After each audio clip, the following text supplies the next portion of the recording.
Hello, this is Thermochemistry 105, part 2, and this is just some examples of calorimetry types of calculations. Example number 1 is here, and example number 2 is here. Obviously you can see example number 2 is a little bit longer than example number 1.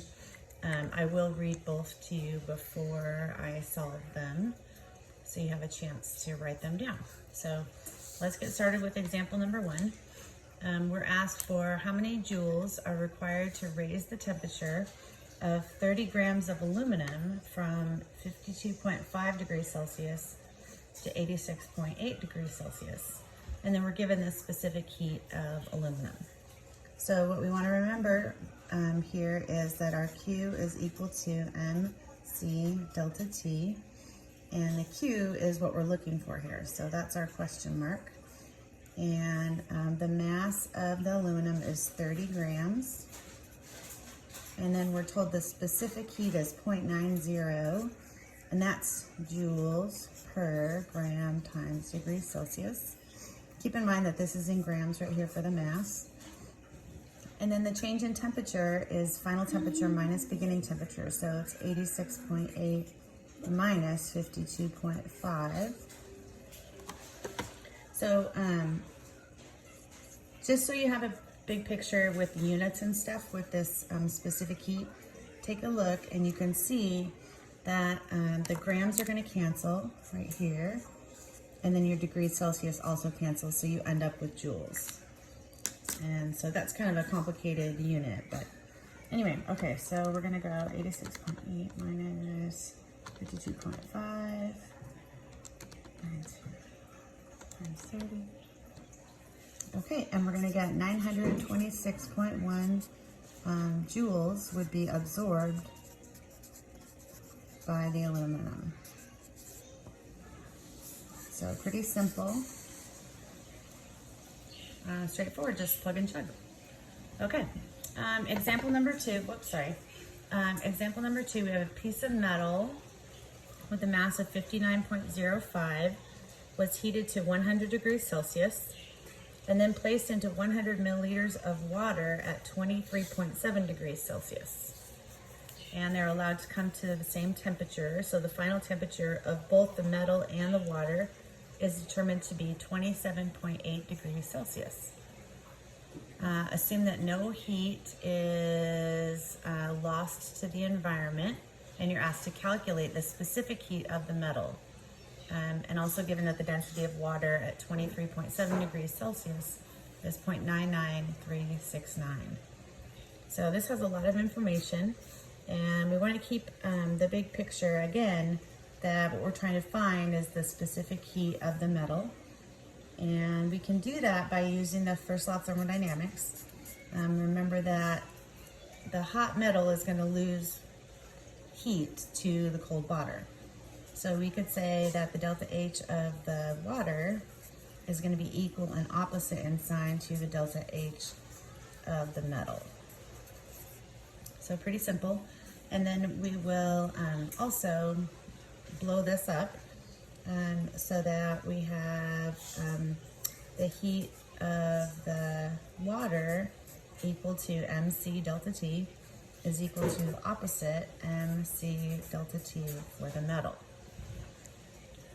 Okay, so we've just got to go through and identify what each one of these items is.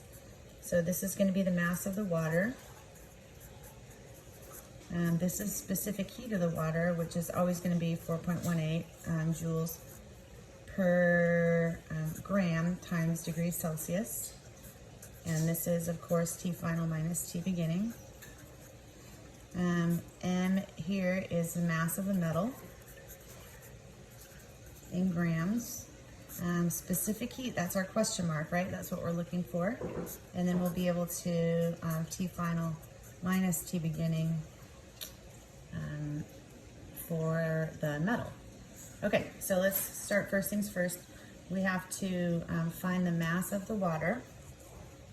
So we know that we have, how many milliliters? 100 milliliters.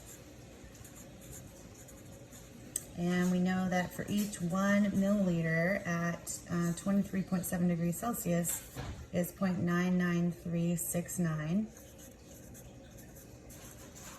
grams. And so if we multiply this through, we're going to end up with 99.369 grams of water. So that's going to be our mass of water. I'm going to do this in a little bit sharper pen. So this is our mass of water. We're going to go 99.369 grams times the specific heat, which is 4.18. And the final temperature of this system comes out to be 27.8 degrees Celsius. That's for both of them. And the beginning temperature of the water is 23.7 degrees Celsius. So, and then our mass of the metal is 59.05.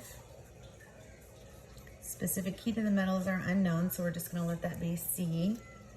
And then final temperature, of course, is 27.8, and the beginning temperature was 100 degrees Celsius. Okay, so we're going to evaluate this here, make a little bracket, and then we'll evaluate this, and then we'll do a little bit of baby algebra. So 9.369 times 4.18.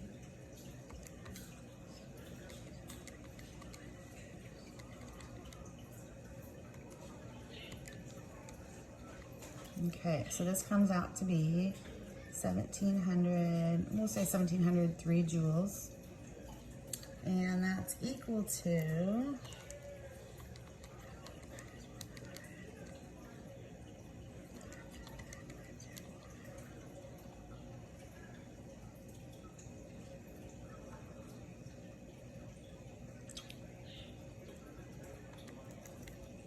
okay, so we get opposite negative 4263 times C. And then we will, of course, see that this makes a positive, and we end up with 4263 over here, 4263 over here, so that goes away.